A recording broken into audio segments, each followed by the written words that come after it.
రావణాసురుడు సీతను ఎత్తుకుని పోయెను అన్న మాట చెవిని పడగానే నాలాయిర దివ్య ప్రబంధమును రచించిన 12 మంది ఆళ్వారులలోని కులశేఖరాళ్వారు తోక తొక్కిన త్రాచుపాము వలె బుసలు కొట్టుచూ పైకి లేచిరి.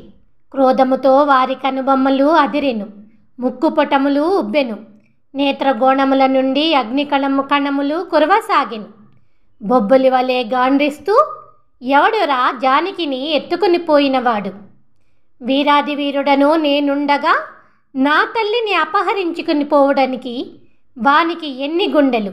చూడుడు, ఇప్పుడే వాడి వంశమును వారి పరివారమును సమూలముగా నాశనము చేసి ఆ 10 తలల రావణాసురుడిని కాలరాచి మా అమ్మను తీసుకొని వస్తును అని పలికి కవచధారి అయి ఉన్నవారు ఉన్నట్లుగా కులశేఖరాళ్వారు ఒంటరిగా బయలుదేరెను.